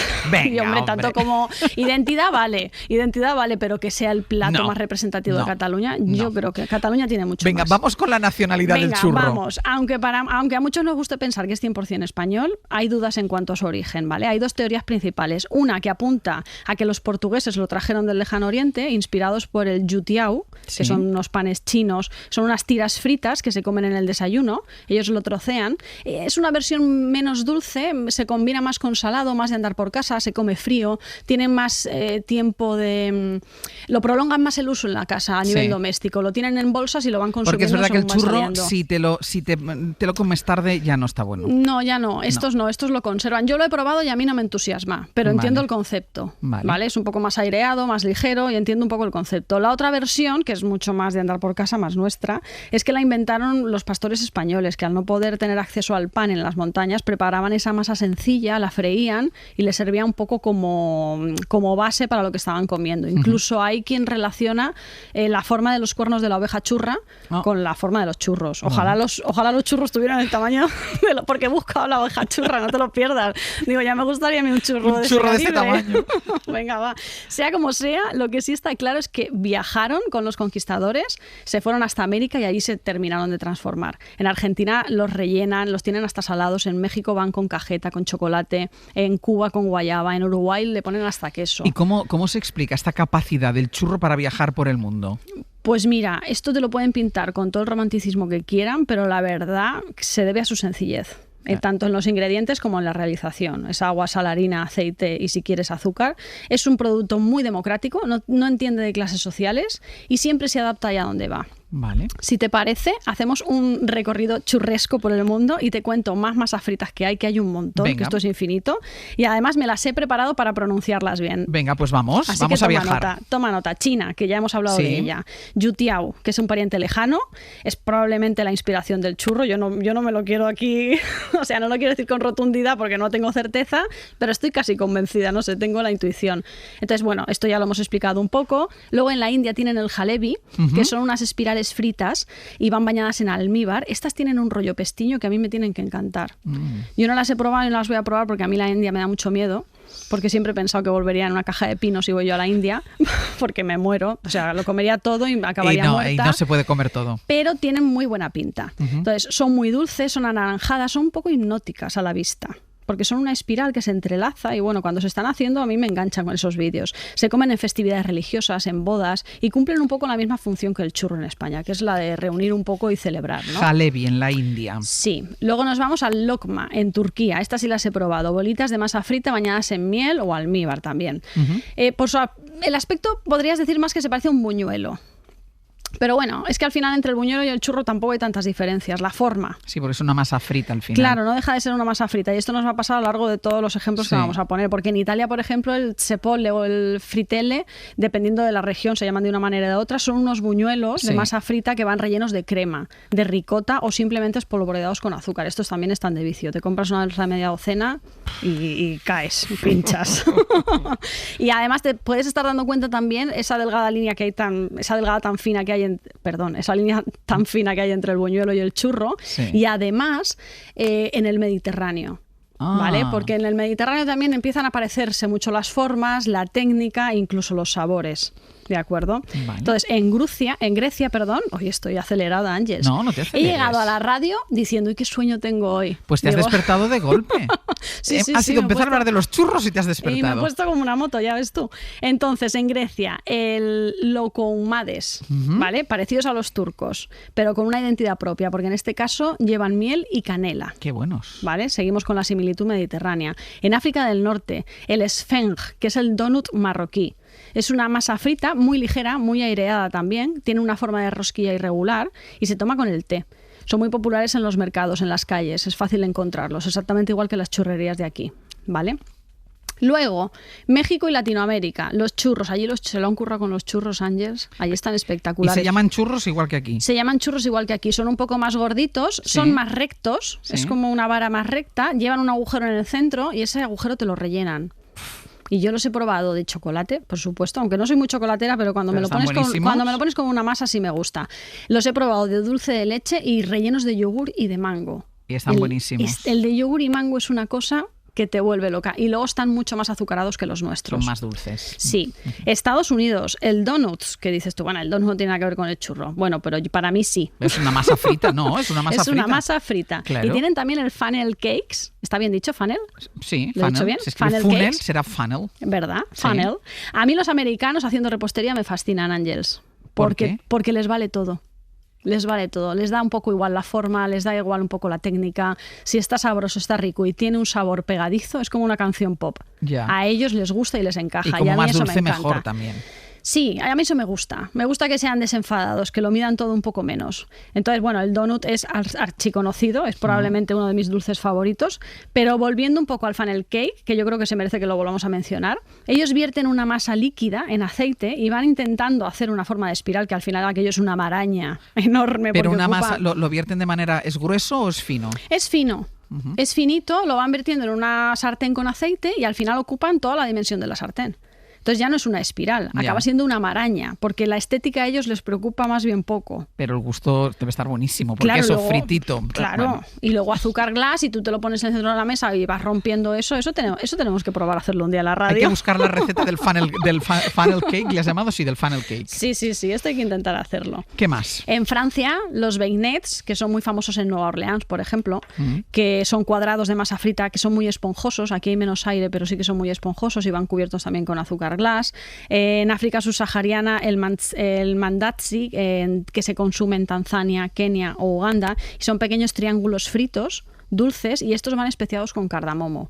Este tipo de masas, así en general, si la gente hace estas masas en casa y las fríe, si le meten cardamomo machacado... Es que el cardamomo tiene un sabor... Riquísimo, riquísimo. Los famosos cinnamon rolls, que están tan de moda, si los haces de cardamomo en lugar de canela y lima, son espectaculares. Eso lo hice yo una vez cuando me dio por hacer repostería, que ya se me ha pasado, y estaban riquísimos. Tú sabes que yo tengo una temporada del año donde de repente... Sí, te da por hacer estas cosas. Me da por irme por el mundo dulce. De todas formas, has hablado de... ¿Ya estamos? Bueno, nos No queda... puede ser. Sí, nos queda un minuto. Yo solo te quería preguntar, porque claro, cuando decíamos churro, buñuelo, ¿por qué el churro tiene esa forma estriada y alargada? Por la forma en la que se hace. Al final responde a la técnica, ¿no? Puede ser por una churrera o por una manga con una boquilla estrecha. Se crean esos surcos que aumentan una superficie de contacto con el aceite y eso hace que cruja tanto y que sea tan rico. A mí me gusta más el churro. Porque a mí también, el churro yo soy más de churro mojar. que de porras. Claro, es que el churro... Bueno, la porra también me gusta, pero No, el churro me gusta más más el finito. churro, Sí, sí. porque es más crujiente. Sí. Y entre el churro y el buñuelo me gusta más el churro porque se puede partir, se puede romper. Tardas más en comértelo porque hay más bocaditos. Aunque también te digo que hay buñuelos buenísimos, ¿eh? Sí, lo sé, pero me gusta más el churro. Me Pues- parece más divertido de comer. A comer churros, que se acerca el fin de semana. Y Venga. además decíamos, el churro es casa. Es que en muchos casos el churro también es fin de semana. Es verdad, es fiesta y resaca. Un beso grande. Un beso, Ángel. Hasta la Adiós. semana que viene. Hoy por Hoy Magazine. Ser podcast. ¿Qué tal, Casal? Al límite francino, llegado ha llegado Francino. ahí. ¿Al límite de qué? No, que está sentado, que está sentado. Que te hemos visto. Venga, vamos a ver qué estáis preparando. Pues nosotros estamos tirando de ese hilo que te dejaba aquí a primera hora la fiscal Dolores Delgado, confirmando que hay víctimas españolas en la masacre de Gaza, y en eso sostiene, recordemos, las diligencias, la investigación que por orden del fiscal general va a estudiar los crímenes cometidos por Israel. Hasta ahora no sabíamos ni teníamos noticias de posibles víctimas españolas españolas en esta guerra. Queremos saber cuántos y quiénes son. De momento, pues estamos trabajando en esto. Por aquí arrancaremos hora 14, aunque el sonido de ahora mismo es este, que es la llegada de Donald Trump a Chequers para verse a partir de esta hora con el premier Starmer. Ayer estaba en Windsor, cena de gala por la noche, hoy en la casa de campo del primer ministro Trump, que evidentemente huye de las movilizaciones que han tomado las calles de Londres en estos 2 últimos días. Y hablaremos de las obras de la Sagrada Familia. Hay bastante revuelo porque más allá de los plazos para finalizar la basílica, el proyecto contempla derrumbar 2 manzanas de casas en Barcelona para construir una gran escalinata, una idea que tensa mucho a los vecinos y que tampoco estaba en el proyecto inicial de Gaudí. Bueno. Sí, se está negociando todavía, ¿eh? Ya veremos cómo termina esta historia. Yo es que cada vez que veo la Sagrada Familia me parece menos la Sagrada Familia, claro. Pero bueno. ¿Sí? Las adaptaciones, claro. Sí, porque cuando subo por la calle Marina la veo ahí al fondo y sí. cada vez me parece menos la Sagrada Familia. Oye, enlazo con Trump. Hoy vamos a hablar en la ventana del despido del presentador de televisión Jimmy Kimmel. Sí. Vamos a hablar con Marc Amorós, con Sara Canals. Claro, porque se ha desatado una caza de brujas. Cualquier persona, no ya que critique, que haga alguna alusión a la muerte de Charlie Kirk, el activista ultra, pero vamos, que este hombre no dijo nada ofensivo, no. Más allá de denunciar que el movimiento MAGA está tratando de sacar provecho de la muerte de este hombre. En fin, no hizo nada. Pero es que hay una caza de brujas total. Pero es que Trump ya ha amenazado a través de las redes sociales a los 2 que quedan presentando. Exacto, han dicho, que me quedan 2 todavía. Sí, en fin. Bueno, y aparte de esto, una cosa de andar y otra de bicicletas. Ahora que las bicis están de moda. Hoy vamos a hablar con un investigador oncológico que llevaba 13 años, es uno de los 40.000 investigadores que están fuera de España. Llevaba 13 años estudiando fuera, vuelve a Murcia y cuando se marchó dijo, si algún día puedo volver en bici. Ya ha vuelto en bici desde Inglaterra. Ya ha vuelto en bici.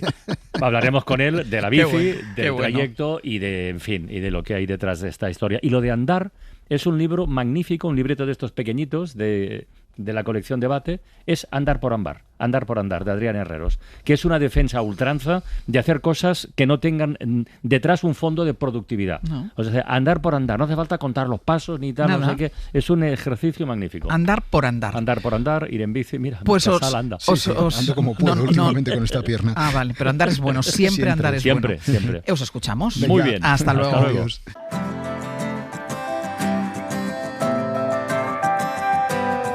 I don't pack light, I travel for a living.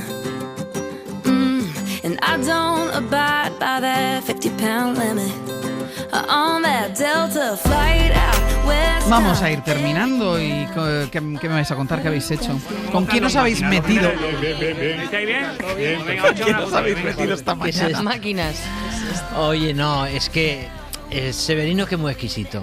Ahí va, titular. Ya empezamos. Empezamos tirando, yo no he hecho nada. Porque Severino es de los que dice, no pasa nada, no. Pero luego te la da, pero se queja.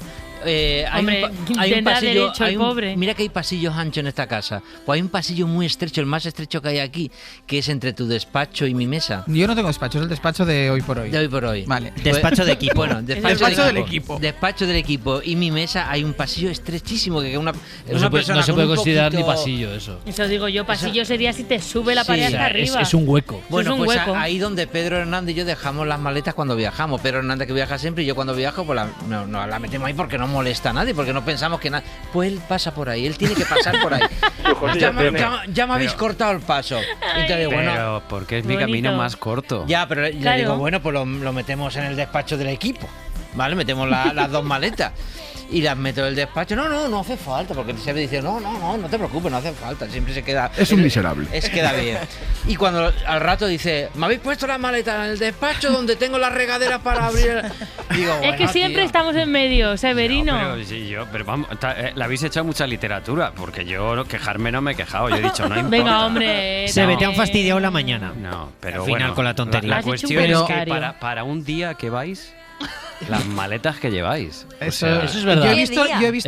Yo he visto las 3 maletitas, una al lado de la otra, que está la mía también, pero yo me quedo el fin de semana, Sebe.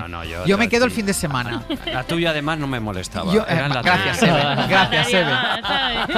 Gracias, espera. Por alusiones, la mía es es pequeñita, de estas de maleta de avión. Que la culpa es tuya, Pepe. Que vais un día, que eso se puede meter en una mochililla. Hombre, y podemos utilizar la misma ropa, pero no es plan. Una mochililla, Pedro, pero si... ¿Qué dices? mochililla. Cuando venga Pascual a un bolo, mochila. que se lo lleve en bolsa de tela. ¿Sí? De estas No, de en una comprar la bolsa de fruta. supermercado. Claro. Manolo Cuando lleva en venga- mochila. Yo llevo mochila. Si vamos a los bolos, intento mochila. Es que es suficiente, hombre. Pero bueno, De chicas. todas maneras, es que el avión pone disciplina y el tren relaja mucho. Claro.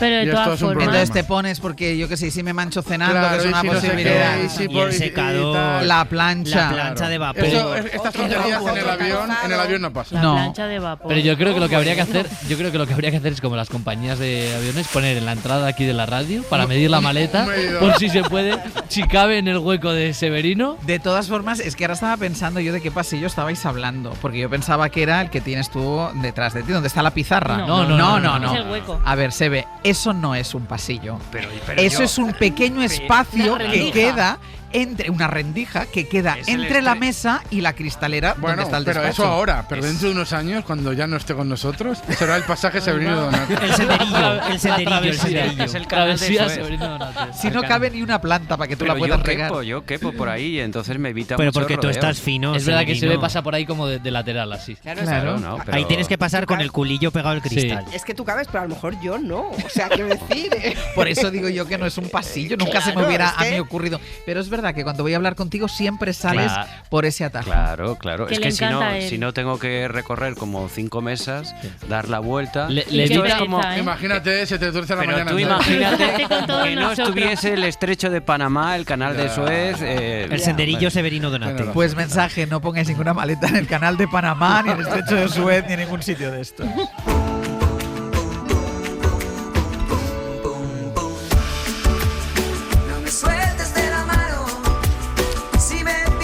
Y menos mal que ahora acaba de sonar una cuña diciendo que mañana estamos en el Molino de Barcelona Ay, haciendo hoy bueno. por hoy, porque a todo esto, ¿para qué lleváis maletas al trabajo? Porque después vais a Barcelona.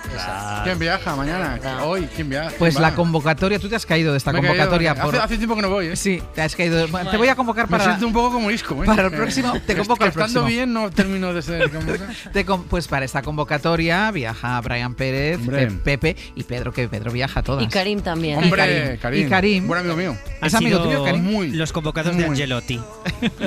Correcto, esta es la convocatoria, la lista. Angelotti. Ancelotti. Venga, vamos con el último compás. Bueno, mañana a ver cómo lo hacéis. Estaremos pendientes, pero hoy. Si no viene Sergio, seguro que viene. Ya, eso. Ah, pensaba que ibas a decir que si no viene Sergio, mal. No confío mucho en No, esta, no. esa, pero en Karim sí que lo va a hacer. Pero oye, hoy hemos pasado el examen con buena nota, yo creo, porque con croquetas de chistorra, buen vino y Robert Redford, ¿qué más podíamos echarle al programa? Nada, poquito. Javier Ocaña nos ha estado hablando primero de una chiquisección, estrena una chiquisección que se llama La Autocrítica. Él traerá la película que quiera y nos la comentará. Hoy ha recomendado Los 3 días del cóndor porque ha hablado de Robert Redford y él se queda con lo bueno. He oído mucho estos días y además he recibido incluso WhatsApps. Qué pena que se haya muerto Redford. Yo te juro que le veo el lado luminoso a la vida y cuando se muere un hombre de 89 años que ha hecho lo que ha hecho, Sí. lo que siento es gratitud. Gratitud por lo que nos ha dado en todos los sentidos. Bueno, un hombre que yo creo que trascendió el oficio, comprometido dentro y fuera de la pantalla. Y luego se ha dicho bastante, o se ha dicho un poquito, que podía ser casi uno de los últimos del Hollywood clásico. A ver, Robert Redford no es del Hollywood clásico.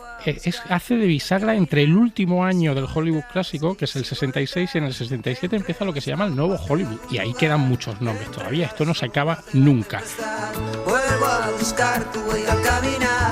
Pues vamos a terminar, que tenemos que comer algo rapidito y salir corriendo para Barcelona. Mañana, a partir de las 6, les esperamos. Pongan el despertador. Muéstrame el camino que yo sigo detrás.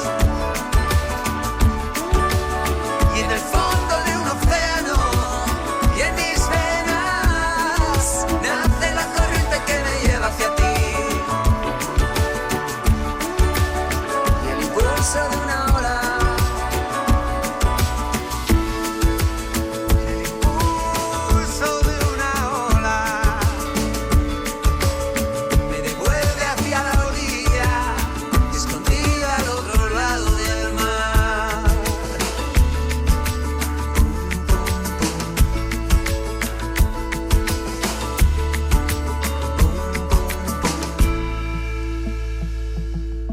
Hoy por hoy.